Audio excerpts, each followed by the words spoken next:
Classic Hollywood was full of secrets, and behind the shimmering front, many stars were living lives that the public never saw. From surprising marriages to stars who adopted aliases, here are Classic Hollywood's hidden marriages and secret identities. 4. Rudolph Valentino and Jean Acker. In the hidden world of Classic Hollywood, where scandal often lay beneath a polished exterior, marriages were sometimes crafted to keep secrets under wraps rather than to celebrate love. Rudolph Valentino, one of the iconic heartthrobs of the 1920s, was no stranger to these complex arrangements. Known for his charm and good looks, he was the leading man of his time. Yet the details surrounding his relationships hint at an industry that orchestrated personal lives to protect the star's public images and ensure box office appeal, even at the cost of authenticity. One of the most notable chapters in Valentino's life was his marriage to actress Jean Acker, which began as part of a trend known as lavender marriages. Speculation surrounded Valentino's sexual orientation, with rumors suggesting he might have been bisexual, something that might be considered controversial in an era when homosexuality was a forbidden subject. Acker, on the other hand, was rumored to be a lesbian. This made them an ideal pair for a marriage that served to cloak their true identities under the guise of a conventional relationship. Their marriage was a brief and troubled one. In 1919, shortly after their wedding, Acker reportedly locked Valentino out of their honeymoon suite. Though the marriage technically lasted 2 years, they were separated early on, and the relationship seemed more a matter of convenience for the studio than a genuine connection. Valentino's career was on a steep upward trajectory, and the pressure to maintain his heartthrob status meant that any hint of deviation from the established masculine image was seen as a threat to his career and the studio's profits. Valentino's star power continued to rise throughout the early 1920s, but challenges followed when he took on roles that were perceived as less traditionally masculine, such as his part in the 1924 film Monsieur Beaucaire.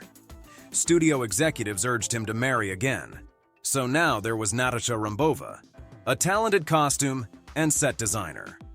Rambova was rumored to be in a relationship with actress Alla Nazimova, which placed her in a similarly precarious position within the studio system. The two entered a marriage of convenience in 1923. However, Valentino's second marriage, like his first, was short-lived. By 1925, the couple had divorced, unable to maintain the facade that was expected of them. Despite these efforts, speculation about Valentino's personal life persisted. The press mockingly labeled him the Pink Powder Puff. Number 3. Danny Kaye and Sylvia Fine. Danny Kaye brought his talents to the screen and stage as an actor, singer, dancer, and comedian. Known for his energetic physical comedy and his ability to deliver humorous pantomimes and novelty songs, Kaye captivated audiences throughout the 1940s and 1950s. He starred in beloved films such as The Kid from Brooklyn, The Inspector General, and The Secret Life of Walter Mitty, among others, establishing himself as a leading figure in entertainment. However, while he achieved significant success, his roles did not follow the traditional masculine mold. He portrayed characters who were often light-hearted, sensitive, and even outwardly effeminate, offering a refreshing contrast to Hollywood's usual rugged male leads. Though celebrated for his distinct comedic flair, Kaye's performances in softer roles fueled speculation about his personal life. Hollywood audiences of the time were accustomed to seeing alpha male roles dominate the screen, and Kaye's characters were all about vulnerability and charm, rather than bravado. Hollywood's strict expectations regarding masculinity raised questions about Kaye's off-screen identity, and rumors surfaced suggesting he might not be entirely conventional in his romantic interests. Reports of relationships with men circulated, particularly in reference to his early years in vaudeville. In 1940, Kaye entered what some have described as a lavender marriage with pianist and songwriter Sylvia Fine. However, Kaye and Fine's marriage did not follow the patterns typical of Hollywood's often quick, arranged marriages. Instead, their relationship endured for nearly 5 decades until Kaye's passing in 1987. They had a daughter, Dina, and collaborated frequently throughout their lives, with Fine managing much of Kaye's career and contributing to his success. Together, they shared not only a deep personal bond, but a creative one as well, which may explain why their marriage sustained them both, even in the face of Hollywood pressures and public speculation. In fact, Fine's influence on Kay's career was profound. She often crafted the novelty songs and comedic routines that became his signature, and her guidance helped shape his unique performance style. If Kay's identity did indeed include an attraction to men, it seems he also found a unique companionship and love with Fine. Their lasting union implies that, rather than a facade, Kay and Fine's marriage was one of true compatibility, friendship, and shared purpose, standing as a testament to a complex, successful, and supportive relationship in an era when Hollywood often demanded sacrifice of personal truths. 2. Rock Hudson and Phyllis Gates. The marriage of Rock Hudson and Phyllis Gates stands out as one of the most notable examples of a lavender marriage in Hollywood history. This union captured significant public attention, largely due to Hudson's immense star power and status as a leading man. At the height of his career, Hudson was a perfect heartthrob, gracing the screens in iconic films such as Magnificent Obsession, All That Heaven Allows, and Lover Come Back. His talents earned him critical acclaim, including an Oscar nomination for his performance in Giant in 1956. To many, he embodied the archetype of a rugged masculine movie star, yet beneath this polished cover lay a closely guarded secret. Hudson was gay. In the early to mid-1950s, rumors about Hudson's sexual orientation began to circulate, threatening to shatter the carefully curated image he maintained.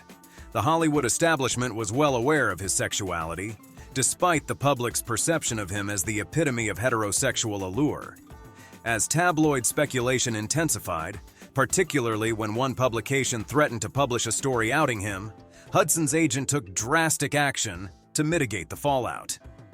In 1955, he married his secretary, Phyllis Gates, in what many viewed as a strategic move to silence the gossip and protect his career. However, this marriage did not accomplish its intended goal. They lasted only until 1958, and it did little to quell the swirling rumors about Hudson's sexuality. In fact, the rampant speculation surrounding his personal life contributed to the rise of invasive tabloid journalism. Despite the societal pressures, Hudson consistently maintained that his marriage to Gates was genuine. However, the reality of his personal life remained obscured, as his public persona continued to clash with the private truths he could not openly express. The situation took a dramatic turn in 1984, when Hudson was diagnosed with AIDS. This announcement further fueled speculation about his sexuality, as AIDS was then mistakenly perceived as primarily affecting the gay community. Hudson's revelation made him one of the first prominent celebrities to publicly acknowledge his diagnosis, which had a profound impact on the public's understanding of the disease. At the time, AIDS was surrounded by stigma and misinformation, and Hudson's status as a beloved star helped to bring greater awareness to the issue. Tragically, Hudson became one of the first major celebrities to succumb to AIDS-related illnesses, passing away in 1985. 1. Judy Garland and Vincente Minnelli.